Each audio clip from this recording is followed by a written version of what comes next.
బాపట్ల జిల్లాలో ప్రత్యేక సంక్షిప్త సవరణ ఓటర్ల జాబితా తయారు ప్రక్రియను పూర్తి పారదర్శకంగా నిర్వహిస్తున్నామని జిల్లా కలెక్టర్ వినోద్ కుమార్ తెలిపారు.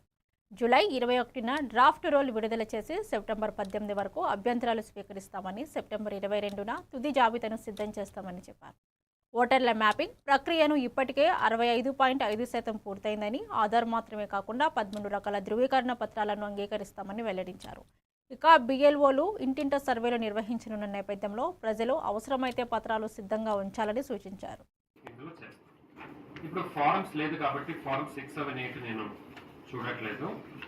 ఇప్పుడు ఎలక్టర్ మ్యాపింగ్ ఇది మనం ఇప్పటిదాకా మాట్లాడుకున్నాం. 68.33% అయితే 39.55% చీరాలలో అవ్వలేదు.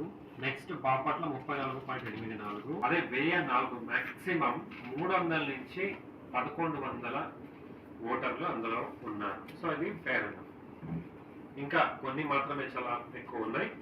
ఇప్పుడు మనం చేసే ఎస్ఐఆర్లో వీళ్ళు పెరిగిన తగ్గిన ఎడల మళ్ళీ రేషనలైజేషన్ ఆఫ్ 1212 బిఎల్ఓస్. మీరు దయచేసి మీరు బిఎల్ఏస్ ఉంటే ఆ మ్యాపింగ్ ప్రక్రియలో మీరు కూడా యాక్టివ్గా పాల్గొంటే ఎక్కువ మందిని మనం మ్యాప్ చేయొచ్చు. ఇప్పుడు బిఎల్ఓస్ చేస్తున్న మ్యాపింగ్లో ఎక్కువ మంది మ్యాప్ అవ్వని ఎడల వాళ్ళని మనం నోటీస్ ఇష్యూ చేసి హియరింగ్ లాగా చేయాల్సి వస్తుంది. అంటే ఈ ప్రొసీజర్ అనేది